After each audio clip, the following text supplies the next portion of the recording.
24वां अध्याय। श्री कपिल देव जी का जन्म। श्री मैत्रेय जी कहते हैं, उत्तम गुणों से सुशोभित मनु कुमारी देवहूति ने जब ऐसी वैराग्य युक्त बातें कहीं, तब कृपालु कर्दम मुनि को भगवान विष्णु के कथन का स्मरण हो आया और उन्होंने उससे कहा।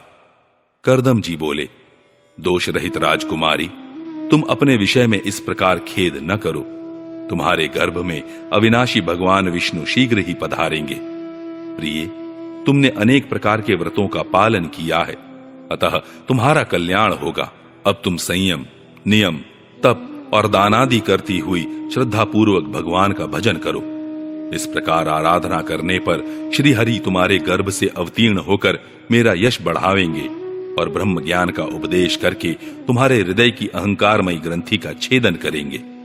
श्री मैत्रेय जी कहते हैं, विदुर जी, प्रजापति कर्दम के आदेश में गौरव बुद्धि होने से देवहूति ने उस पर पूर्ण विश्वास किया और वह निर्विकार जगत गुरु भगवान श्री पुरुषोत्तम की आराधना करने लगी।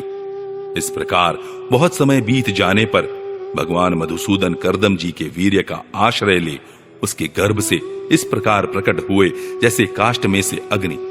उस समय आकाश में मेघ जल बरसाते हुए गरज गरज कर बाजे बजाने लगे।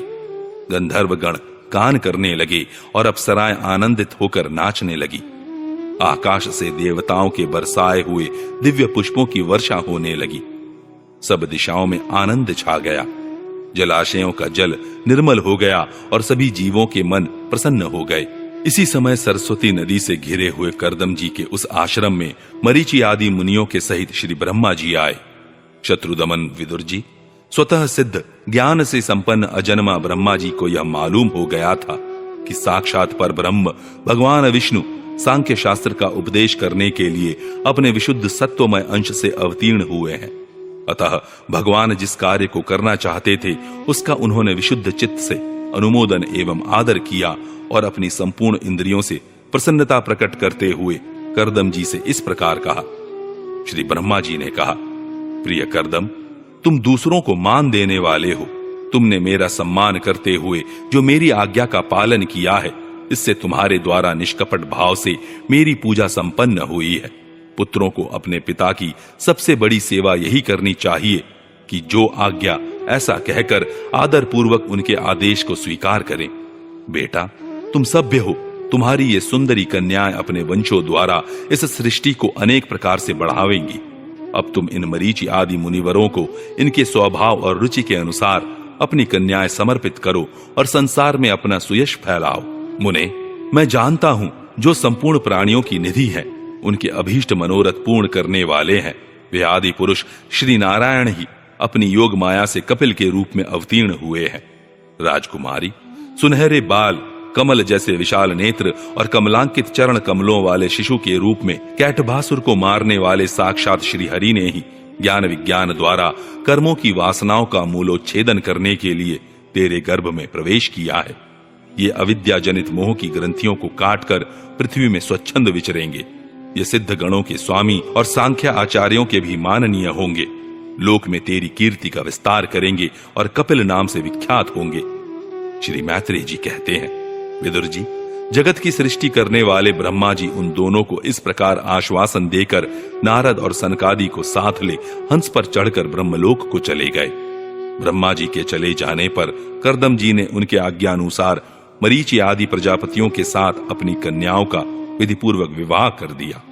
उन्होंने अपनी कला नाम की कन्या मरीचि को, अनसूया अत्रि को, श्रद्धा अंगिरा को और हविर्भु पुलस्त्य को समर्पित की। पुलह को उनके अनुरूप गति नाम की कन्या दी।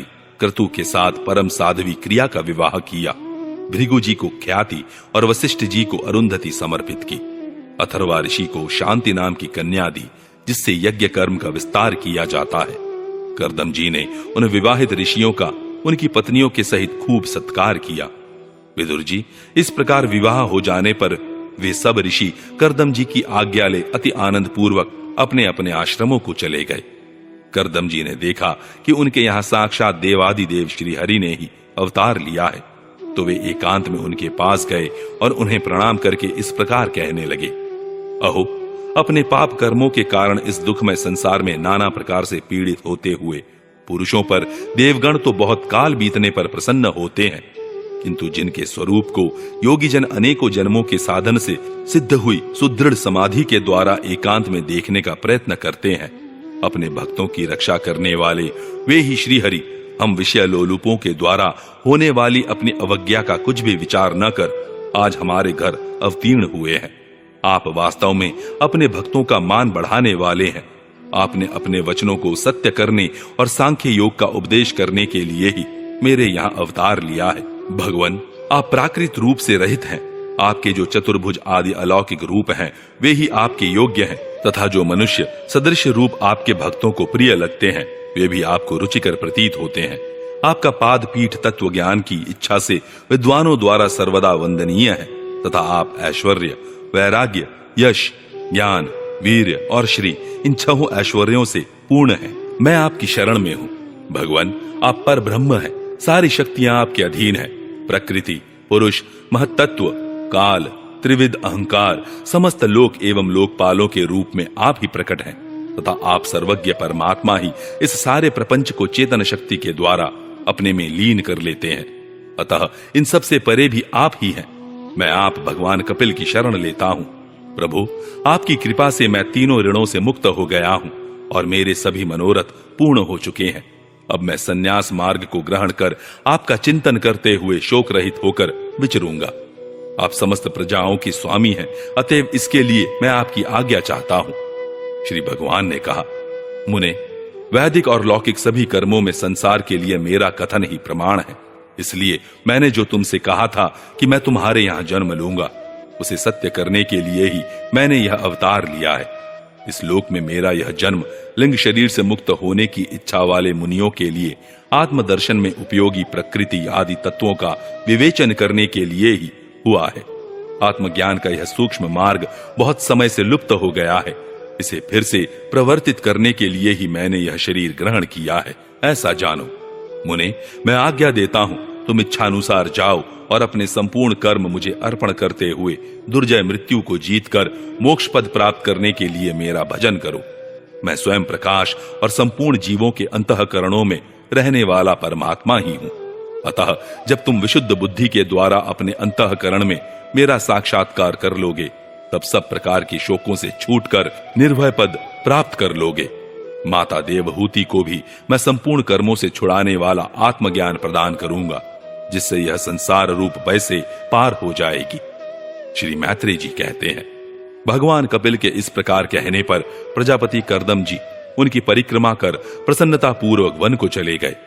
वहां अहिंसामय संन्यास धर्म का पालन करते हुए वे एकमात्र श्री भगवान की शरण हो गए तथा अग्नि और आश्रम का त्याग करके निसंग भाव से पृथ्वी पर विचरने लगे।